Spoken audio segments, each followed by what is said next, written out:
What's up, guys? Thanks for tuning in to another episode of the Building a Buzz podcast. This is going to be part 2 to the series where Tia and I do a debrief of my Vyve experience. And this should be a 3-part series, so there's going to be another episode after this, but just kind of wanted to tee this one up for you guys. Go back and listen to episode 1 if you haven't yet prior to listening to this, because it will make a little bit more sense.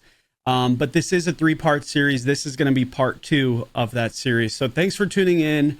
Hope you enjoy. And as always, please subscribe. If you have any questions or comments about anything you hear in this episode or future episodes, always hit me up on social media at @J_Buzzi.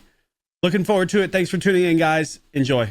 Before we get into the story about how oranges appeared while on the retreat, give us a reminder of why oranges. What about the oranges?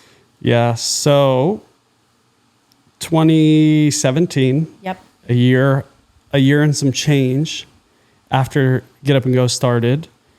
Alex, who was our first ever tour guide, reached out on Instagram, and his handle was Finding Wild Florida. And he was just like, I really like what you're doing. I'd love to be a tour guide or help in any way. And this was at the same point that like we started going viral for the first time. Oh, yeah. And I needed a tour guide because I was like, okay, I can't be on the water and answering phone calls and emails and all that at the same time and whatever, or just doing 7 tours or 7 days a week of tours. Yeah. So ended up training Alex. And the first day of training, we were out there and he pointed out, we were at Rock Springs. He pointed out a wild orange tree, which I had never seen before. And he just like randomly knew all these facts about like wild oranges, which I thought was really cool. Ended up hiring him. And then a few months later, he, on his day off, went cave diving, didn't resurface. We got in touch with his parents. It was just a whole thing for a few weeks because they sent divers down there. They couldn't locate him after a couple weeks of diving. I think it was like at the end of week 2 that they finally found him down there. But the day after we learned that he was missing, I had brought actually Austin out, who's our Crystal River franchisee. And when we got to the very top of Rock Springs, I was training Austin on how to be a tour guide. So when we got to the top of it, which is like the prettiest spot, it's like bright blue water. All of a sudden an orange just like literally is floating down the middle of the river. And I was like, whoa, that's crazy. Well, pause. And another orange thing is I remember when there was, I don't know if it was when there was news of Alex or something, but when you opened your Instagram, it was like a picture of an orange, just literally a giant picture. First image. Of and it was at Rock Springs. Yeah. Yeah, it was crazy. I think that was actually like the next year on the day that that we were doing the donation day, which was crazy, or something like that. Yeah. But anyways, I picked up the orange that was floating in the water and I ate it because I was like, oh, this is kind of cool. Was it good? Yeah. Yeah, it was really good. And so anyways, the orange has always been associated with like a sign of Alex saying hello, or just acknowledging.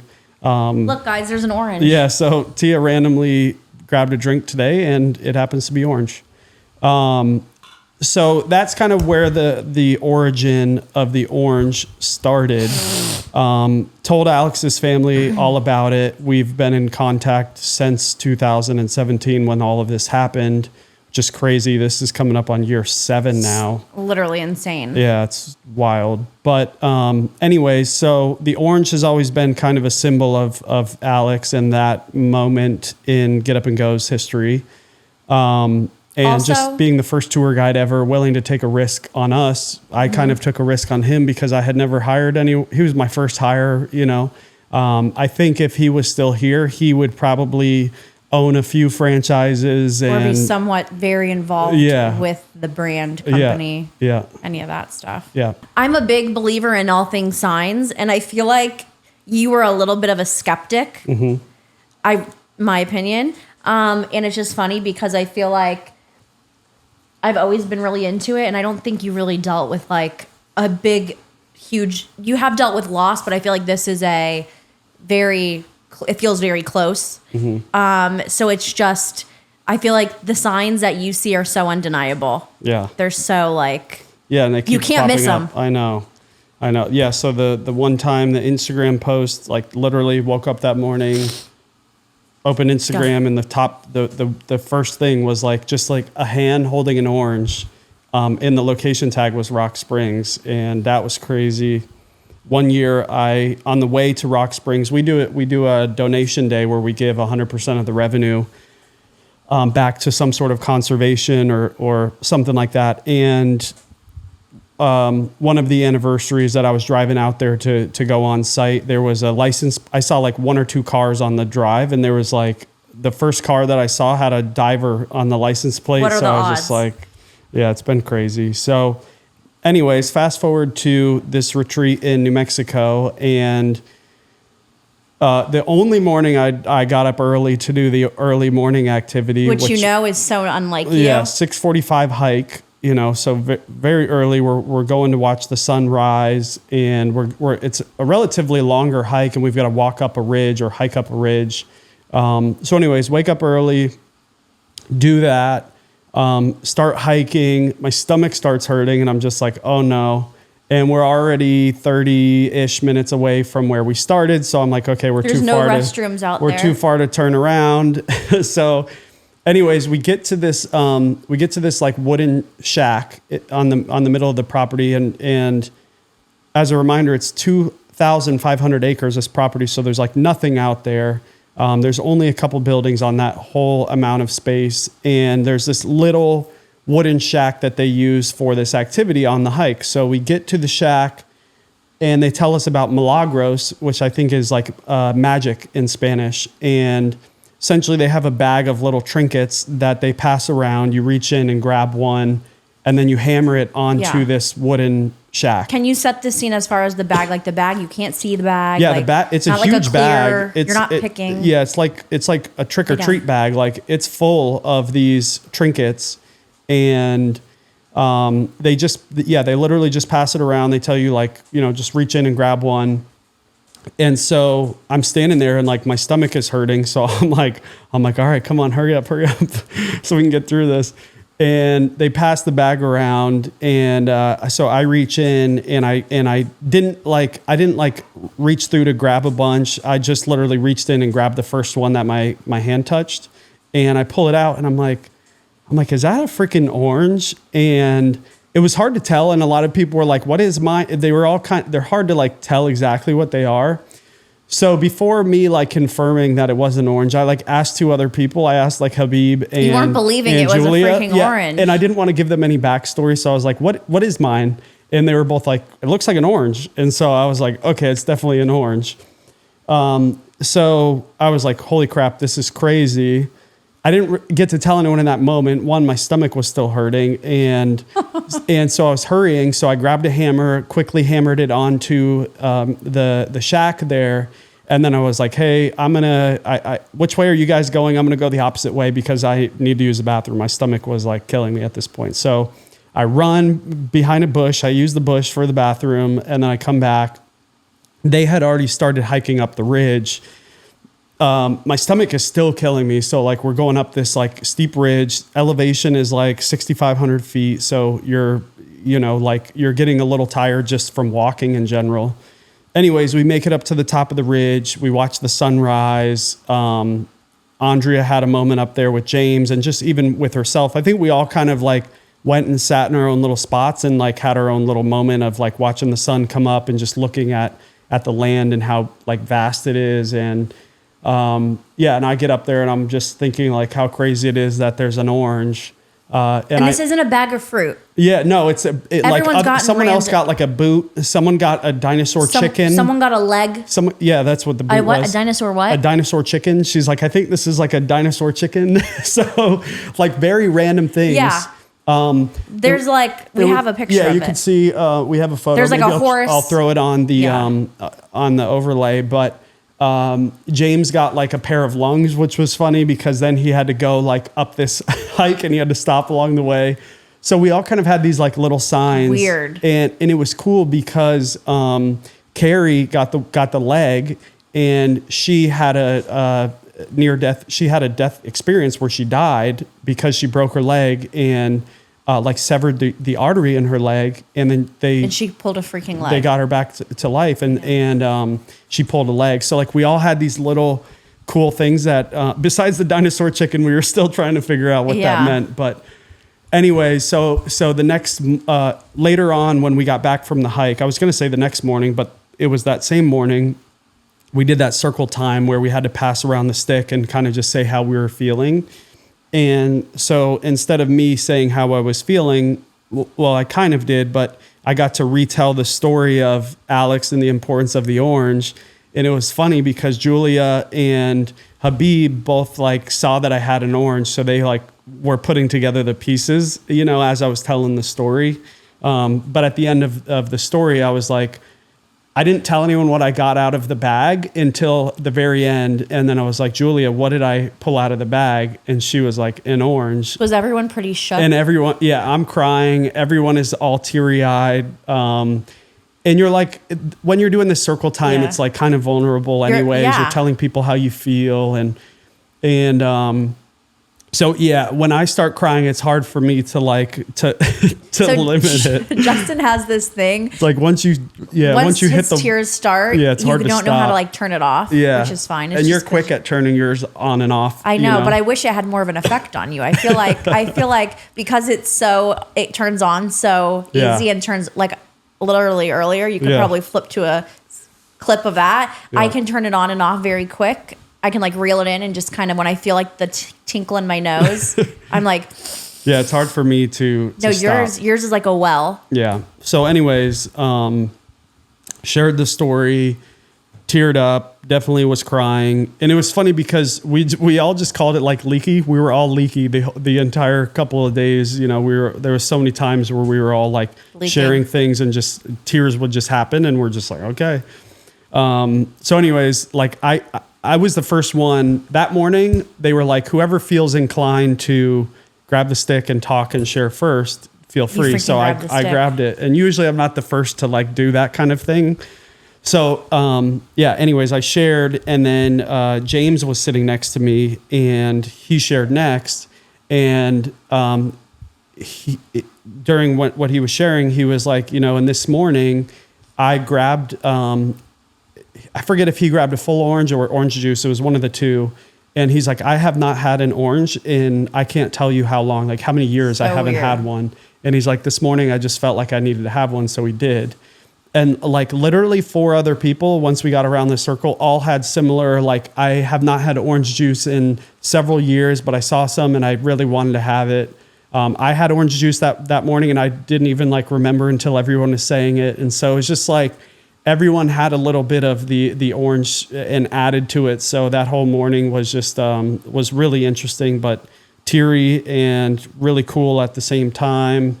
And just crazy that happened I wasn't expecting that to happen, you know, and it just kind of happened. And, I emailed all of Alex's family on the flight back and told them all about it. So they were all, they were like, now we're crying, you know, and, but it's cool. Like I really enjoy checking in with them and just hearing their stories too, because they've had their own little things with like pennies and their own stories with Alex. So yeah, that was a really cool moment in the entire trip and a meaningful moment. So it was fun to be able to share it with everyone else. And then, since then, like even on LinkedIn, sometimes the others will comment on something and put a little orange emoji afterwards. So I think it'll be a thing that'll kind of stick, you know, for a while. So, so that was the orange thing. It was crazy. And I didn't know how we were going to start this talk. And I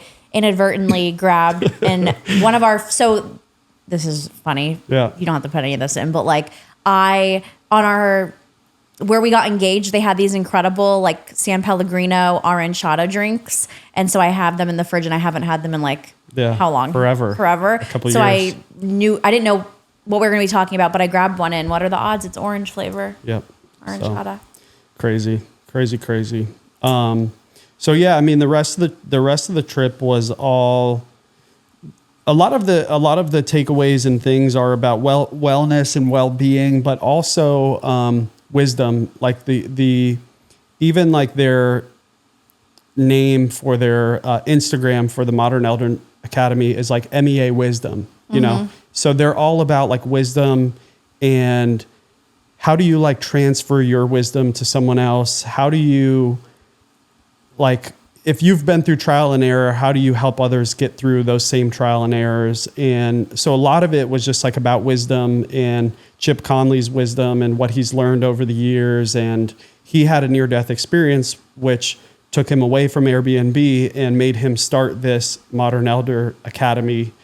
And when he started at Airbnb, he was like in his 40s, I believe. And the average age of people there was like 25 or 27. So like everyone called him the elder.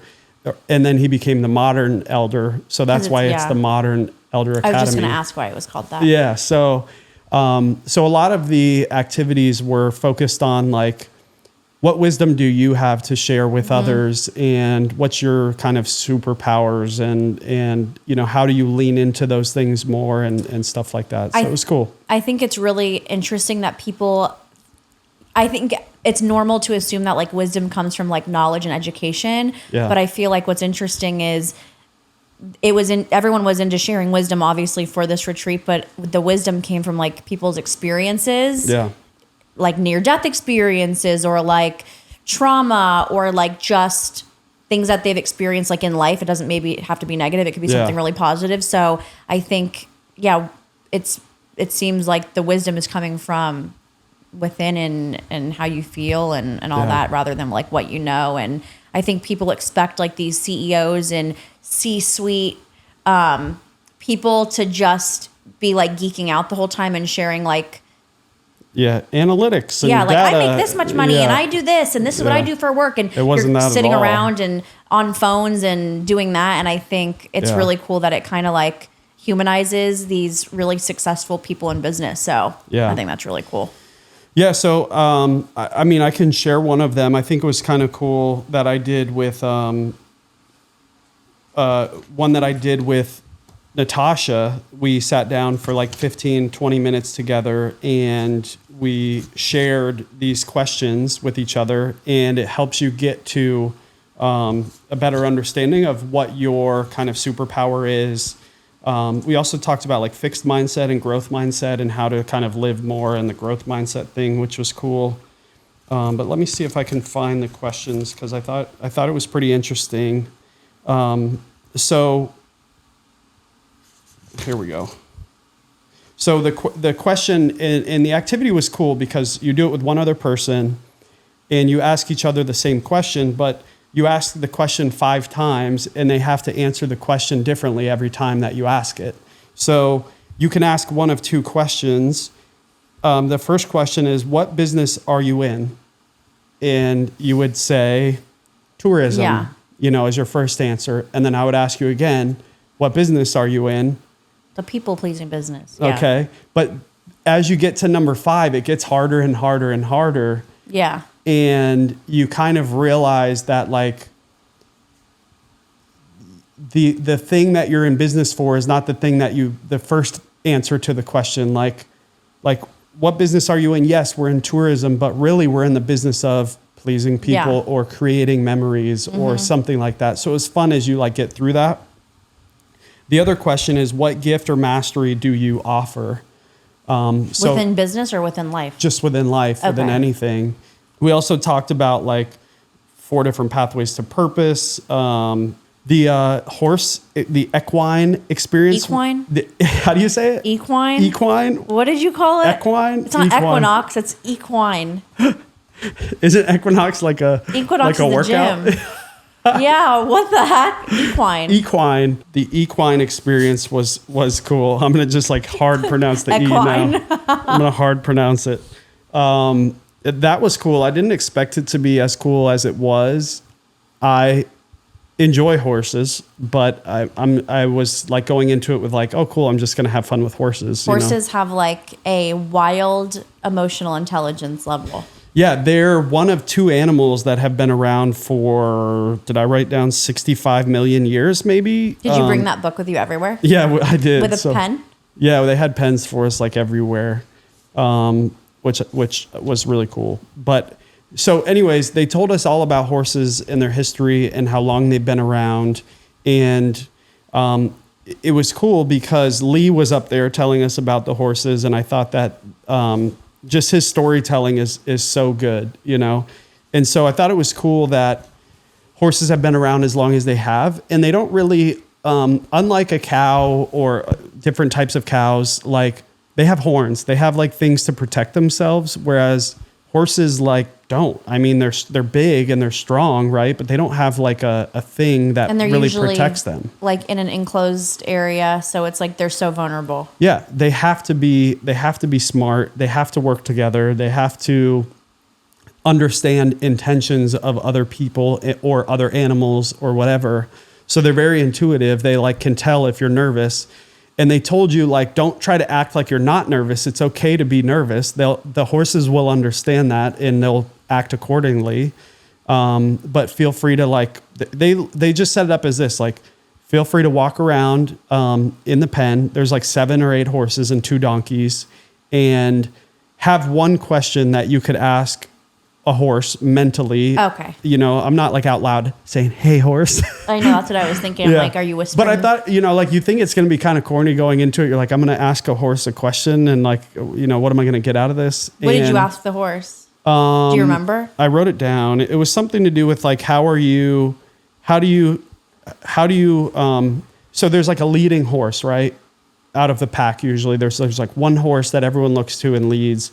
So it's kind of like, how do horses support each other and grow together instead of like all doing their own thing because they like to be in packs and whatever. So that was, I had a couple. I was going to say which skills are the most important to do that. And then how do you add to the group? Like what are you bringing to this so group? Crazy you asked a horse that. I know. So those are that's what I had in my head when he was telling us to write down some ideas. They gave us some time.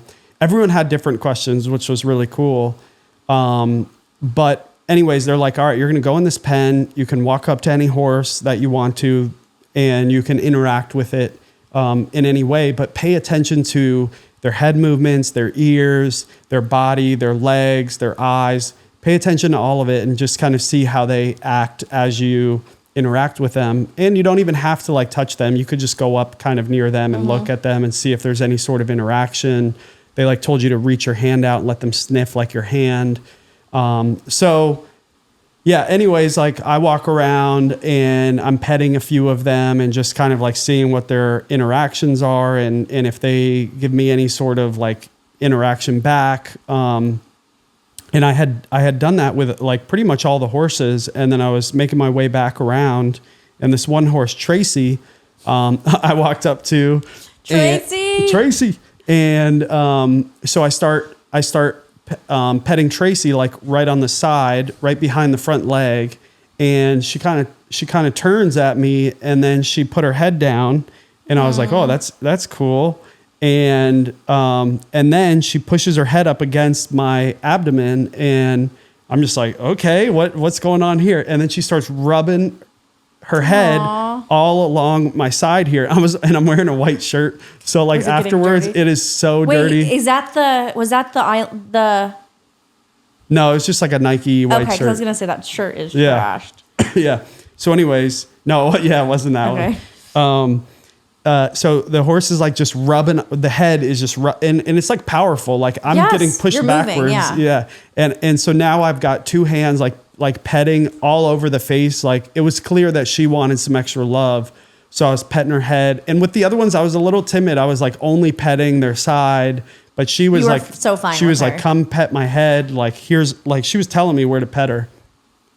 So anyways, afterwards we stand around in a group, and then we kind of share our interactions or what we saw. And then the leaders of the activity, Lee, Sue, and the other lady, I forget her name, they told us what they saw and how they interpret that. How did you interpret that? Go lay down. Go lay down. Go. He's going to listen. Go lay down. Lay down. Lay. So they tell us how they interpret it, and I'm so curious what they said. Yeah, and The biggest one that I think was a takeaway was with Ronsley. He had passed like the leader of the group. I think it's called the mayor of the group.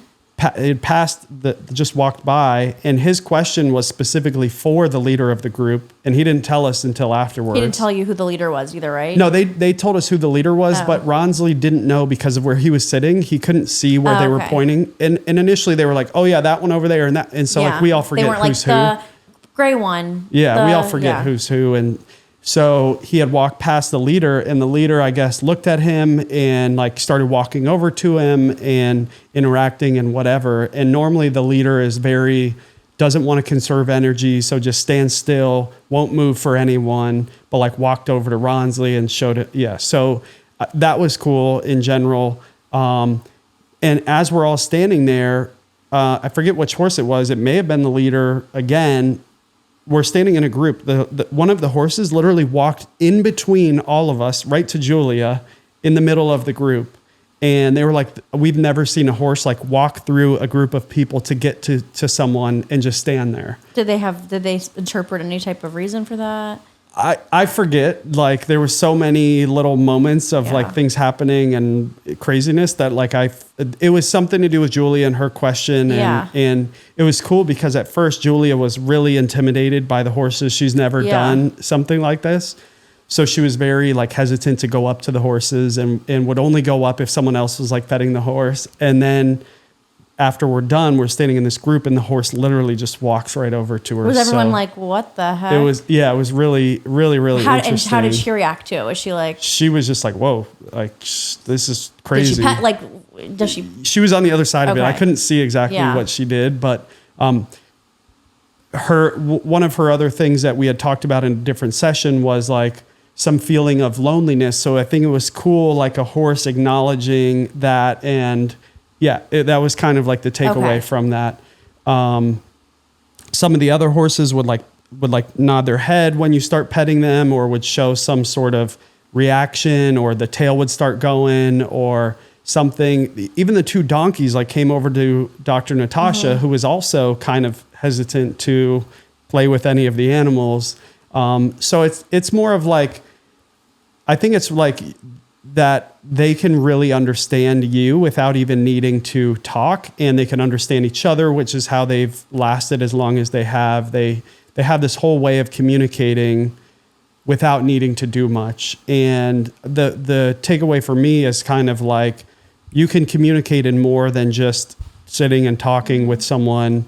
You can show little things that people will catch up on that will show that you're a leader, or will show that you're in this together, or, those types of things, I think were the big takeaways. But it was just cool that we all kind of, each of our questions kind of had to do with the entire theme of like all of the activities that we had, So like for me, one of the things when we had to like throw something into the fire and get rid of it and replace it with something new was like, when I'm overwhelmed, I need to verbally like ask for extra help instead of just being like, oh, I'll take care of it myself. So I think part of my question to them is like, how do you rely on each other?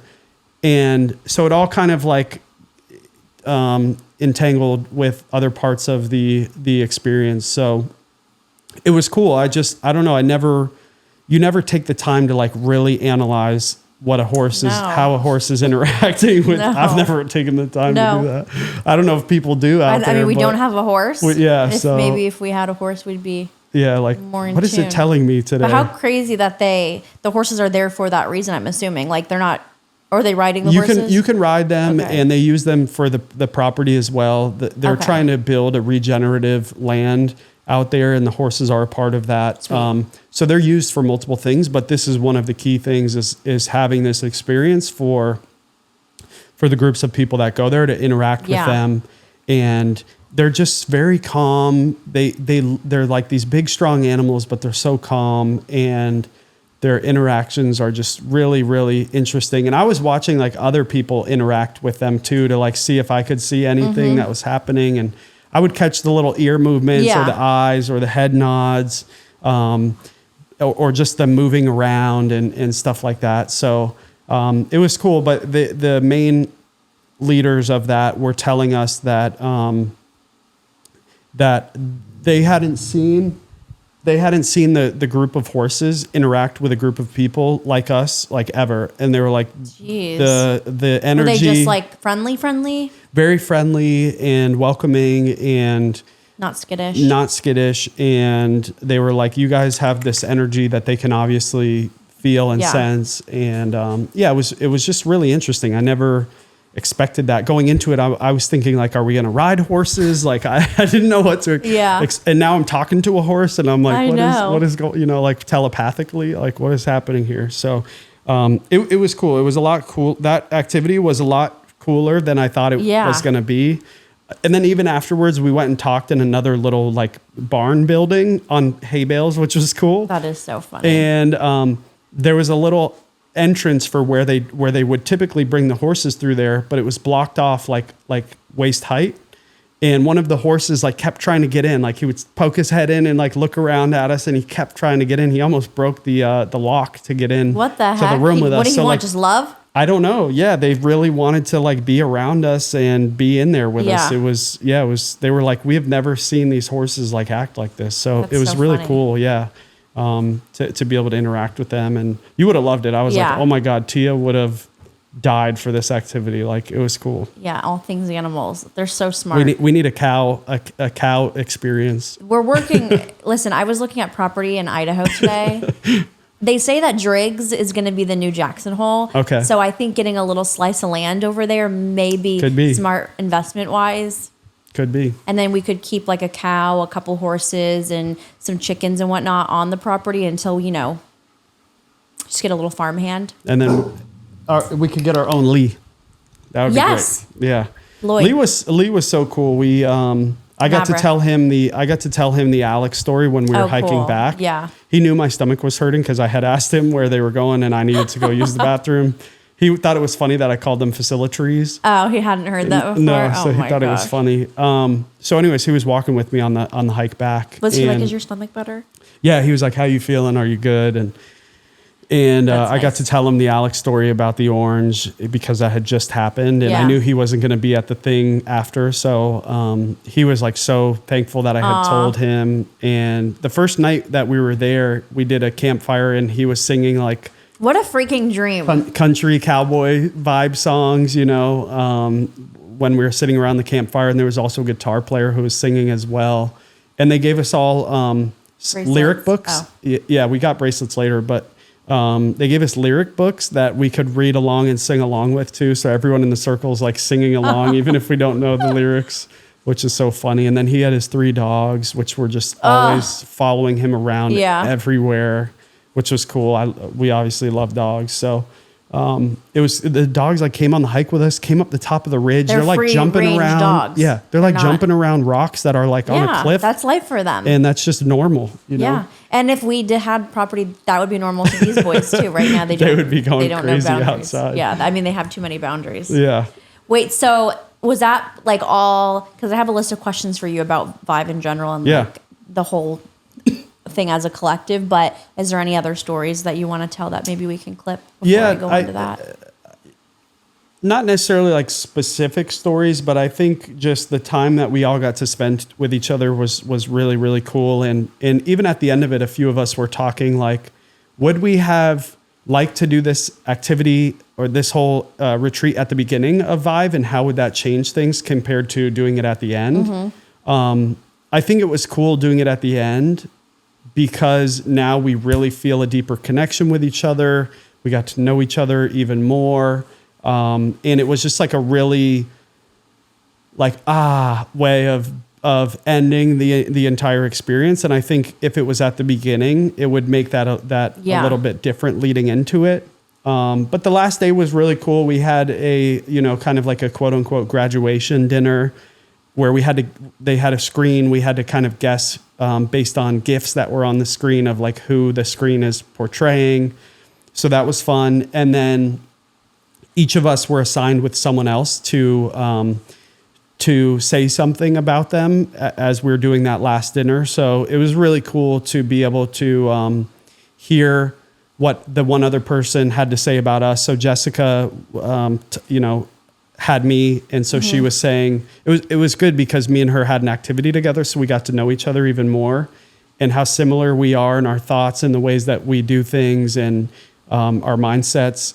And so she said, a few minutes about me, and then I had Habib. So I got to talk about Habib and, how strong he is and passionate he is about his business and his family and fitness. Yeah. So I was like, he literally embodies the word strong in multiple ways, like fitness, family, and business and whatever.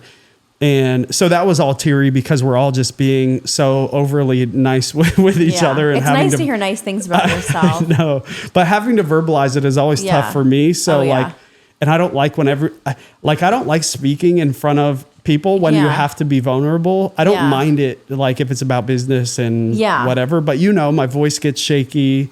And I'm just like, it's difficult to say like nice things about someone in a group full of people because then everyone's looking at them thinking of those nice things. And then you feel like there's a spotlight, like a spotlight of everyone's just looking like, and but I feel like in that scenario, it's so genuine and like raw that it just, I don't know, it feels good. Yeah. Yeah. It felt really good. So it was fun to kind of end it with that. And then Ronsley and I got to take a car ride back together, an hour and a half-ish from the retreat back to the airport. And so it was cool getting to connect with him a little bit more. One-on-one. Spending some time with him and all that. So yeah, overall it was like incredible. Like I was thinking about even bringing Get Up and Go there and like doing a full company-wide retreat or like, like I think it would be great for my mom to go and do. Like there's hiking on site and these cool like experiences and the people there are just like all overly nice. We also did a sound bath.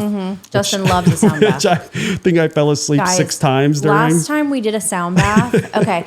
So our very first sound bath was it when we got engaged or the year after? It was when we got engaged. Yeah, it was because you booked us like a something extra. Yeah. So when we got engaged, we went to Amangiri and Justin booked us a sound bath with a massage. Yeah. No, we booked the massage. Remember, they were running late. So my gosh. We booked a massage. Yeah. Justin booked us a massage. They were running like 15 minutes behind. Yeah. So they gave us let's option. add on a sound bath. Yeah, but at first it was like we could do a salt thing or they gave us a few options and I was like, I've never done a sound bath. Yeah. Like, what is that? Guys, Justin, in every sense of the word, was totally hypnotized. Yeah. Hypnotized spiritually, physically. I woke up feeling... You didn't even know you ever fell asleep. I didn't know I fell asleep, first of all. I was like, an hour went by, like we're done? Yeah. And I woke up feeling like I had the best sleep I've ever had. So was this the exact same experience? It was similar. Yeah. Going into it, I didn't want to snore and I didn't really want to fall asleep. Like your brain was thinking that. Yeah.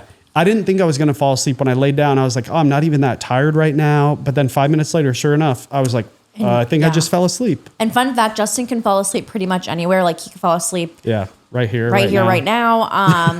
But yeah, what's interesting is I did a sound bath a couple weeks ago and the lady that was leading the sound bath was explaining, and I might butcher this, but something along the lines of what's cool about sound baths is the sound.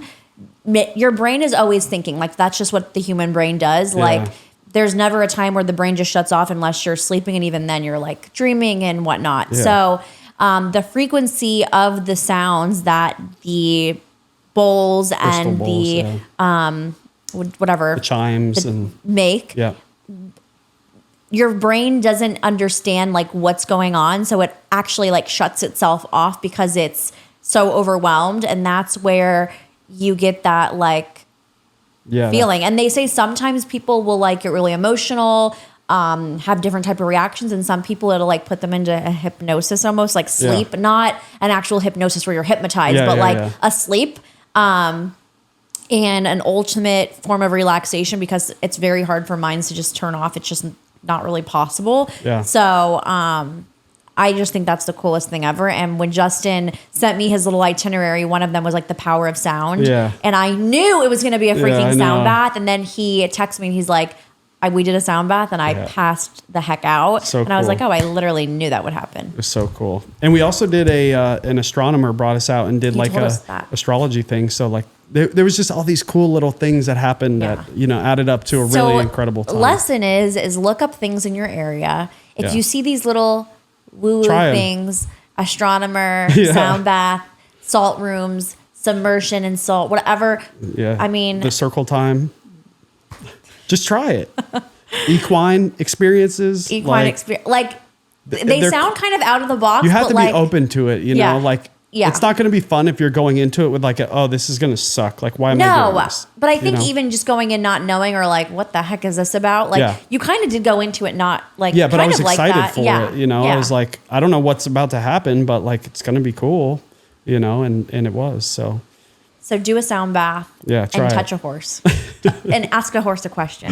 All right, there you have it, guys. That was part 2 of the Vyve debrief with Tia. Part 3 is coming up next, so make sure to stick around and listen to that when it drops. Again, thanks for listening. Please subscribe, leave a review, all of those fun things. Really appreciate it. Hope you're having a good one. See ya.